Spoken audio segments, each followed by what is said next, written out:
a décidé de réapprendre à conduire. Tu veux écouter la radio? Parce qu'en plus, elle a un autoradio. Et moi, je hoche la tête. Plus tard, j'aurai une voiture avec un autoradio, moi aussi. Et je ferai de grandes balades en écoutant de la musique. Alors, elle veut aller où? Vers la forêt de Montchenu? Alors, Rosie donne les clés de la voiture à maman, qui se met à trembler et à claquer des dents. Non mais je peux pas recommencer à conduire là tout de suite. Il me faut des chemins de terre. Une route déserte. Oh, mais je suis pas d'accord. Il faut que tu te lances dans le bain tout de suite. Allez, tu sais conduire, tu as le permis. Maman est toute blanche. Et elle glousse comme ma voisine Géraldine quand elle voit Rodolphe, le fils du voisin. Rosie donne des conseils à maman, mais j'y comprends rien. Alors, appuie à fond sur le débrayage. Non, c'est pas cette pédale-là, c'est l'autre. Ne relâche pas trop. Tu as calé, c'est pas grave, on y retourne. La voiture, elle est au quai. Et ma mère est rouge comme une tomate et il y a de la sueur qui coule sur son front. Passe la première. Non, ça c'est pas la première, c'est la troisième. Bon, reviens au point mort. Non, ça c'est pas le point mort.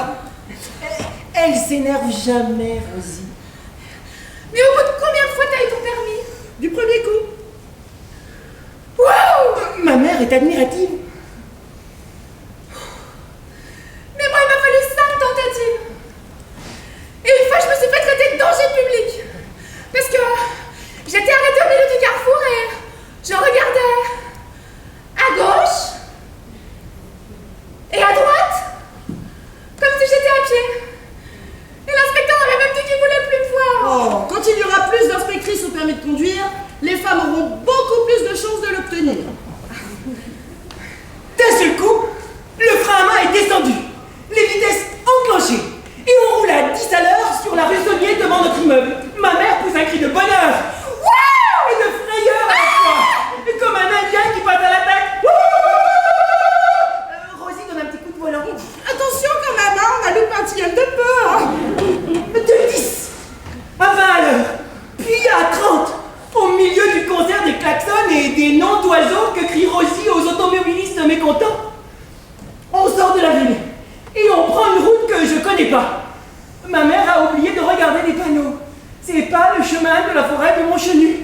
Elle recommence à paniquer. Pourquoi tiens-tu absolument à aller à la forêt de Montchenu? C'est moche. Ma mère demande. Mais on va où là? Et j'en sais foutre rien et c'est très bien comme ça. Soudain, elle a une idée. Oh, au château de Frontenac, il y a une exposition Vasarely. Ma mère crie. Non mais c'est à plus de 50 kilomètres. Ah bah on y sera pour midi et on sera de retour pour minuit. Ma mère se met à pleurer, c'est nerveux. Moi, je connais Vasarely. On en a des reproductions dans tout l'appartement. Dans ma chambre, ce sont des cubes orange et marron. Ils changent de position suivant l'endroit d'où on les regarde. Et ça s'appelle la perspective. Oui, c'est Vasarely.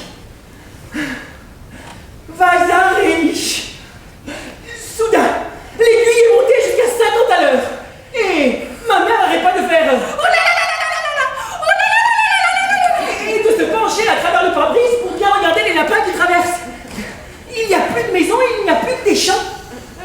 Ma mère recommence à trembler. Rosie, il y a un camion.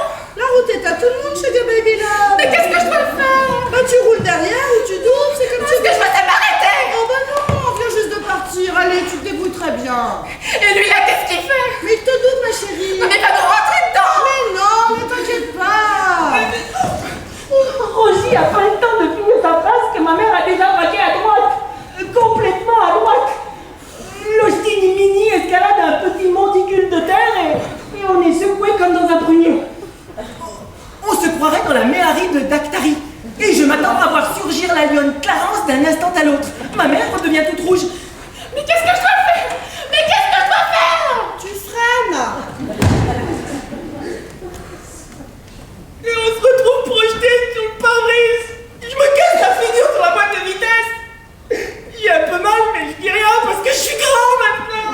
Et on est là au milieu d'un champ de blé en train de pousser.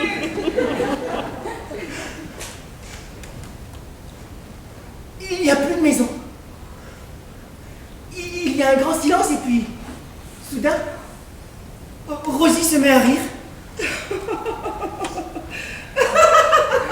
Et ma mère aussi. Des cascades de rire. Ah, regarde, c'est magnifique. On va pique-niquer ici. Tu nous as même couché le blé pour qu'on soit à l'aise. On entend les insectes et parfois le bruit d'une voiture au loin. C'est le printemps.